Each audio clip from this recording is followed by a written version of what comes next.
Bienvenue pour cette nouvelle vidéo qui est en fait la continuité de la vidéo qui introduisait le thème des États-Unis dans la mondialisation, des États-Unis dans le monde actuel, et nous avions évoqué dans cette vidéo précédente les aspects militaires et les aspects économiques de la superpuissance mondiale que sont les États-Unis aujourd'hui. Dans cette deuxième partie, dans cette deuxième vidéo, il s'agit de poursuivre les aspects liés à la superpuissance mondiale que constituent les États-Unis avec l'évocation d'une domination idéologique et culturelle, ce qui est appelé le soft power. Alors, domination idéologique, c'est domination dans les idées, dans les modes de vie, dans la manière d'envisager le monde, d'envisager celui-ci en termes de conception morale, en termes de conception économique, et la culture, la culture étant tout l'ensemble des créations humaines qui modèlent nos civilisations, qu'il s'agisse des arts, qu'il s'agisse de la gastronomie, qu'il s'agisse des modes et habitudes de vie, etc. Alors, il convient tout d'abord d'identifier et de comprendre la différence entre ce qui est appelé le hard power et le soft power. Hard power, c'est-à-dire le pouvoir dur, correspond à ce que nous avons étudié lors de la première vidéo. Les aspects militaires, les aspects économiques, les aspects également, comme c'est indiqué ici, de sanctions. Donc, comme c'est indiqué dans l'encart sur la partie de gauche, le pouvoir dur, fort, est en quelque sorte l'exercice de l'influence par les aspects violents, par la force, c'est-à-dire les aspects militaires, les aspects économiques, les aspects des sanctions internationales. Tandis que ce que nous allons évoquer aujourd'hui, c'est le soft power, le pouvoir doux, en quelque sorte. C'est un pouvoir qui est exercé par la persuasion, par la conviction, pour changer l'état d'esprit et les comportements des gens. Et ça inclut donc notamment la culture, les valeurs politiques et les engagements globaux, généraux, de ces États.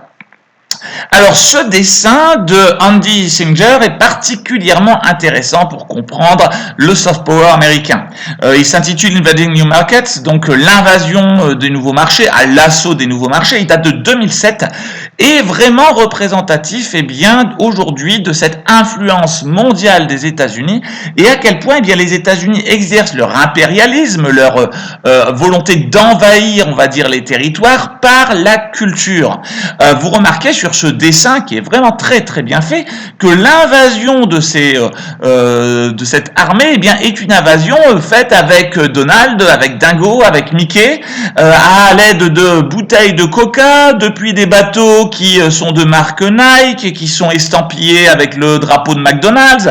Nous avons des bateaux à fond plat qui vont accoster sur la plage ici et qui possèdent les blasons des entreprises Texaco ou Shell qui sont les grandes entreprises de pétrole. Nous avons un peu plus loin un drapeau qui est hissé sur la dune et sur lequel se trouve le symbole de Microsoft. Nous avons un avion qui bombarde des télévisions avec le symbole Motorola. Bref, une invasion en quelque sorte du monde et de nouveaux marchés par la culture, et dans ce qu'il y a culture, l'ensemble des produits économiques et des modes de vie.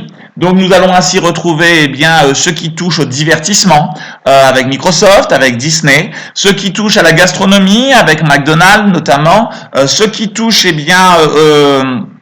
à l'habillement avec Nike, ce qui touche aussi au déplacement avec les grandes entreprises donc de pétrole. Ainsi, les États-Unis, au-delà d'une puissance purement économique où l'argent est le plus important, d'une puissance purement militaire où la violence s'exerce, aurait une capacité à envahir des territoires par sa culture représentée par des produits économiques, que sont Disney, McDo, etc., et auxquels on pourrait rajouter aujourd'hui, de manière peut-être un peu plus moderne, le dessin datant de 2007, nous pourrions y rajouter Amazon, Facebook, Apple, ou bien encore Netflix par exemple. Alors voilà, les États-Unis, c'est un mode de vie, c'est une culture symbolisée par des marques qui s'est diffusé à travers le monde entier. On peut citer la marque Levi's, et par rapport aux jeans, et par rapport au mode vestimentaire américain. Évidemment, Coca-Cola, déjà cité dans le dessin d'Andy Singer précédemment, ou bien, de manière un peu, peut-être un peu plus symbolique, le chewing-gum, qui, depuis globalement la Deuxième Guerre mondiale, a envahi le monde. Mais aujourd'hui, eh bien, cette emprise américaine sur le monde, eh bien, se manifeste par un nombre de marques, un nombre d'entreprises culturelles particulièrement important. Vous avez ce dessin de presse en bas à droite qui est très très intéressant, où nous voyons le drapeau américain qui prend dans ses lanières, dans ses rayures le monde, qui semble s'emparer du monde, vraiment le saisir et le bloquer, l'envahir d'une certaine manière. Et j'ai représenté bien un ensemble de marques, de grandes marques peut-être symboliques aujourd'hui, bien de cet esprit américain. Alors nous avons des entreprises de production cinématographique comme Disney évidemment ou Universal. Nous avons de la gastronomie, si on peut appeler ça comme ça, avec McDonald's, avec Coca-Cola. Nous avons évidemment du divertissement avec MTV, avec Netflix, et du numérique évidemment avec les GAFAM dont nous reparlerons après, Amazon, Google, Facebook, Apple et Microsoft. Ainsi, l'emprise américaine dans nos modes de vie au quotidien est permanente. Nous utilisons et nous consommons du produit américain de façon quotidienne, ultra fréquente, et il est quasi impossible dans le monde notamment numérique d'aujourd'hui d'éviter les produits américains. Ainsi est-il intéressant de parler des GAFAM. Alors les GAFAM, ce sont ces très grandes entreprises, essentiellement du numérique, essentiellement des nouvelles technologies, d'Internet, qui ont émergé depuis, pour les plus anciennes, une quarantaine d'années, pour les plus récentes, une quinzaine d'années, et qui aujourd'hui sont des monstres économiques qui contribuent à la diffusion de ces modes de vie, de cette civilisation américaine. Nous avons donc, pour la plus ancienne, Apple, puis nous avons Amazon et Google, puis Microsoft, Amazon et Google, et enfin Facebook, qui représente à la fois des milliards de dollars de valeur, des milliards de dollars de bénéfices, et une espèce de galaxie d'entreprises différentes.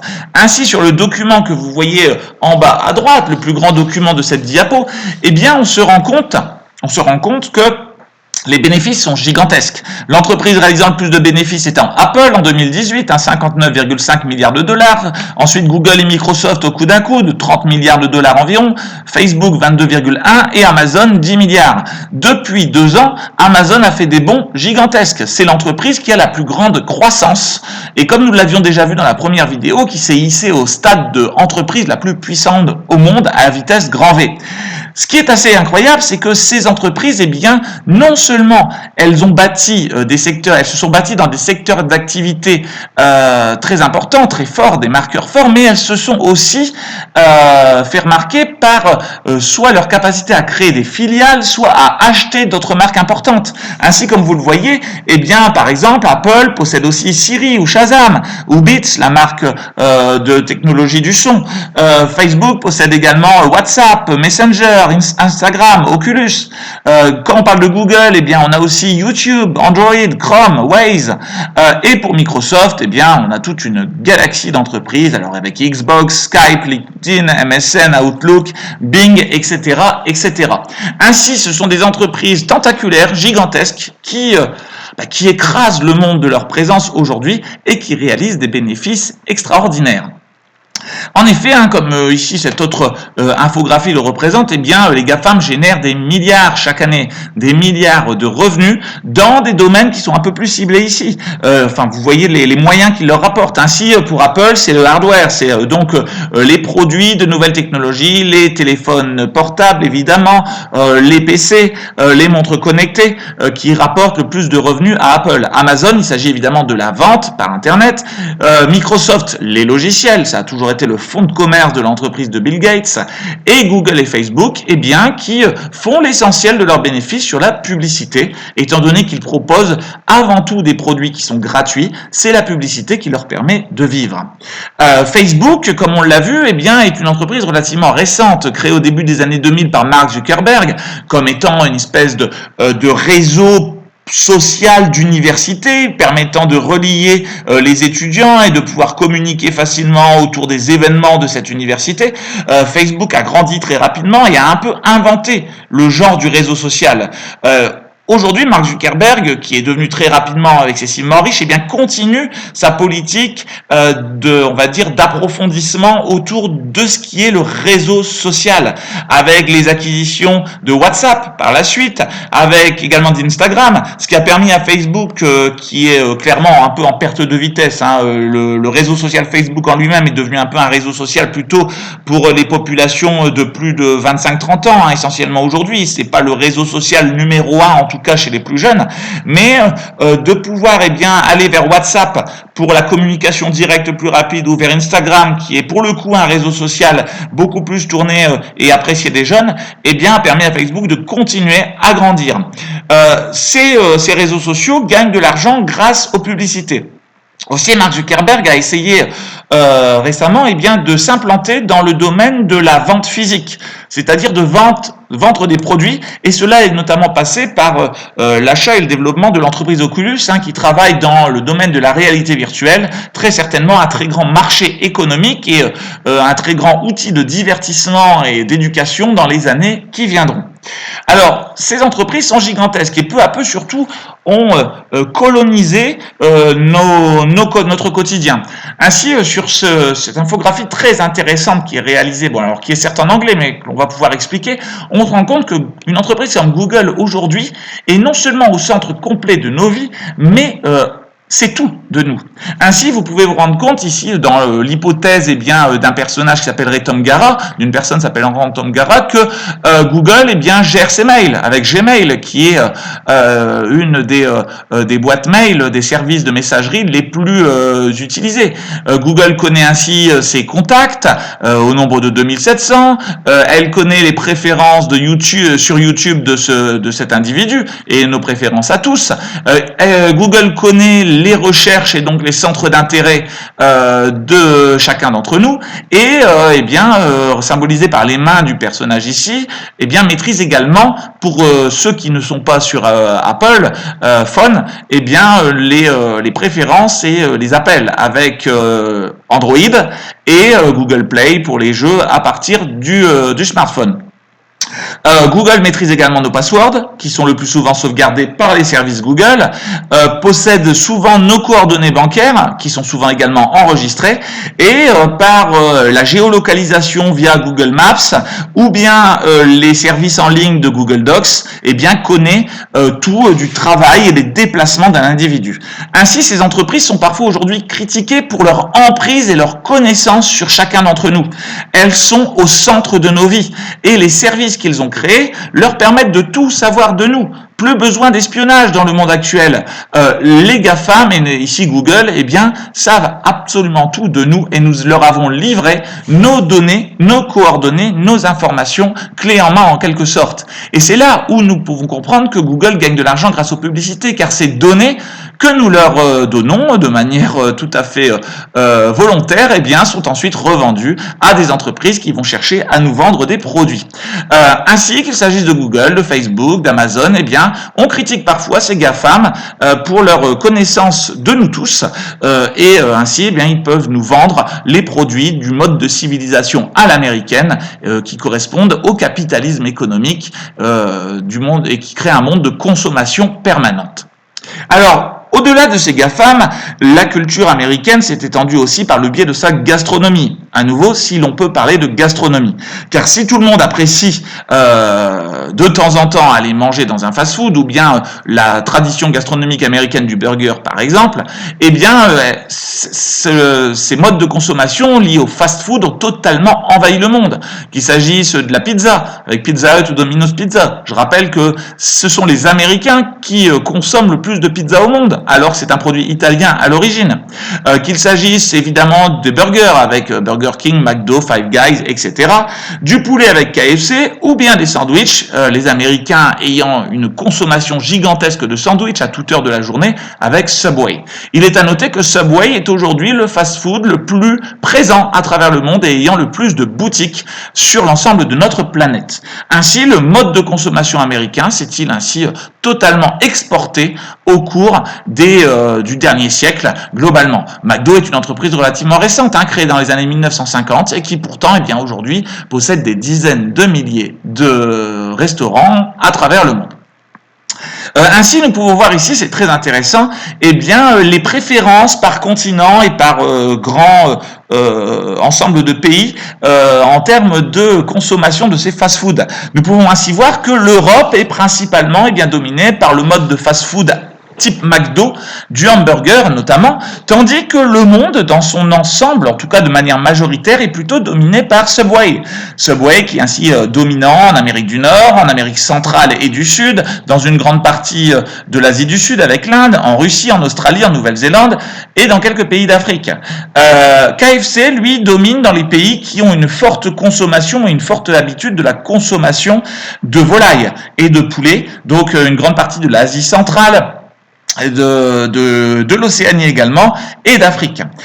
Enfin, quelques pays ont une consommation Starbucks qui peut être notée comme étant importante. Et ensuite, nous avons des pays pour lesquels il n'y a pas de données, qui sont essentiellement les pays les plus pauvres au monde. Cette carte, d'une certaine manière, en négatif, c'est-à-dire nous montre aussi les pays les plus pauvres, les pays qui n'adhèrent pas à la consommation à l'américaine et au mode de vie, à la civilisation américaine. On retrouve ainsi de nombreux pays d'Afrique, Maghreb et Afrique subsaharienne au sud du Sahara, et certains pays du Moyen-Orient. Nous allons retrouver l'Irak, l'Iran et certaines républiques d'Asie centrale. Mais de façon générale, le mode de consommation alimentaire américain a submergé le monde au cours des 50 dernières années globalement. Ainsi, ici, si l'on cible sur McDo, on se rend compte que McDo possède 13 400 restaurants aux États-Unis, où l'entreprise est née dans les années 1950, puis, en quelques dizaines d'années, s'est étendue au monde, colonisant même les pays qui se sont dits pendant longtemps des pays communistes, qui refusaient pourtant ce mode de consommation à l'américaine et refusaient la culture américaine, apparaissant ainsi en Russie ou en Chine, également en Inde, en Europe évidemment de manière plus précoce et plus rapide,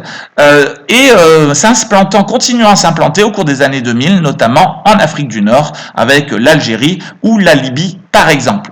McDonald's est ainsi une entreprise tentaculaire qui, avec des dizaines de milliers de magasins, a colonisé et s'est diffusé à travers le monde entier. On a pu reprocher à ces entreprises américaines de coloniser le monde de façon brutale. C'est-à-dire que la civilisation américaine, au cours des 60 dernières années, s'est imposée avec ses gros sabots, de manière un peu bourrin, si l'on veut, pour être un peu familier, à travers le monde, ce qui a créé aussi des réactions de défiance, de méfiance qui restent minoritaires, qui restent marginaux, peu importants, mais reprochant une américanisation du monde. En quelque sorte, un monde qui deviendrait de culture 100% américaine et qui ferait disparaître les cultures locales, les cultures traditionnelles. Alors en termes de gastronomie et d'alimentation, la France est un des pays justement où la particularité française est restée présente. La culture gastronomique française s'est toujours opposée à la culture américaine. La France des grands repas, la France des plats traditionnels, la France des grands vins, est forcément en quelque sorte un pays qui, bien que ayant une forte proportion de fast-food, a gardé une tradition en opposition d'une certaine manière avec cette restauration rapide. Les deux dessins de presse que nous avons ici sont assez représentatif de cette américanisation du monde à marche forcée, de ce Ronald McDonald nourrissant et gavant de force une petite fille, ou bien de cet individu à droite, apprenant d'une certaine manière au cours de son éducation à aimer McDo, à aimer Coca, à adorer le ketchup, et finalement à devenir l'équipier McDo idéal ou le consommateur McDo idéal en grandissant au fur et à mesure. Alors, l'implantation et l'emprise américaine sur le monde de la culture, c'est aussi le divertissement et bien sûr le cinéma. Il est très intéressant ici d'observer la part de films américains dans les meilleures entrées au cinéma pour l'année 2019. Ainsi, ici, j'ai récupéré les 20 films ayant fait le plus d'entrées, ayant eu le plus de spectateurs en France en 2019. Ceux qui sont en jaune sont ceux qui étaient encore exploités au mois de mars 2020, c'est-à-dire qui étaient encore présents dans les salles de cinéma au moment où ce tableau a été réalisé.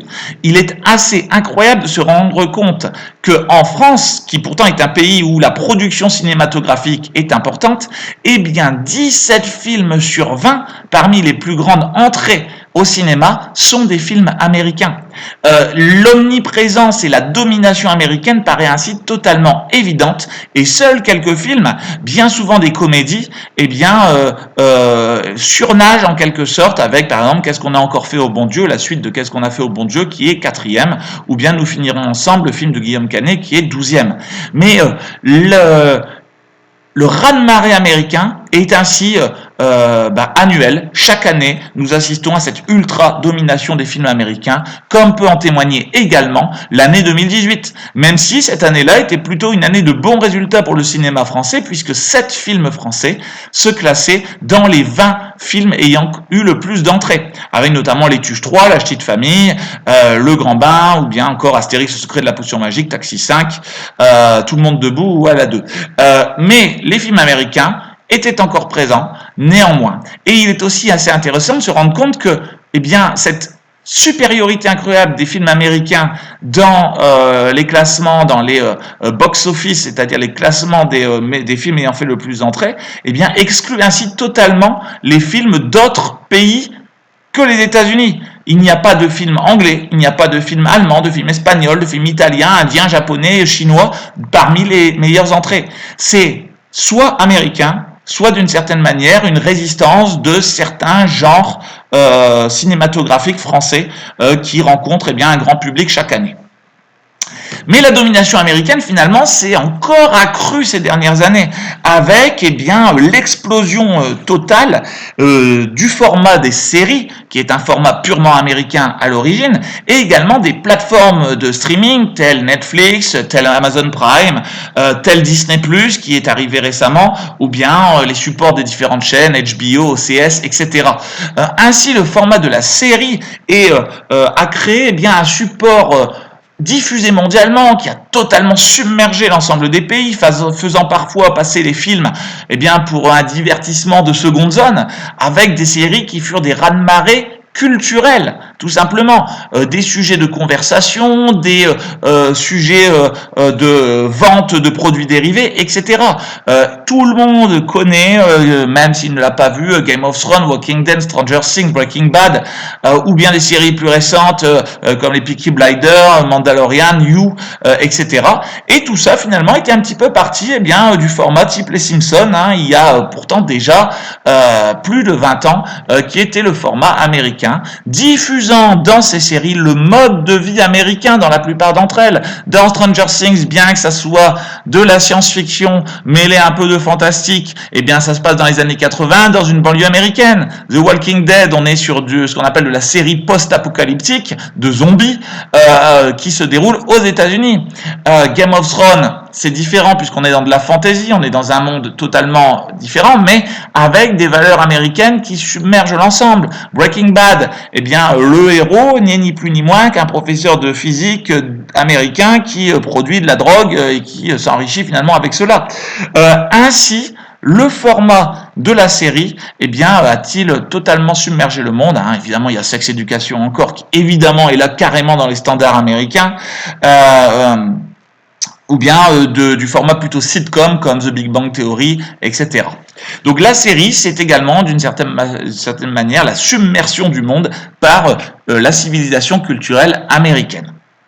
Alors, au cours de cette partie, je pense que vous avez facilement pris conscience de l'ampleur de la culture américaine dans nos vies quotidiennes. Nous allumons la télé, c'est américain, nous mangeons américain, nous buvons américain, nous allons sur nos smartphones ou sur nos sur nos ordinateurs et allons sur des logiciels et des plateformes américaines.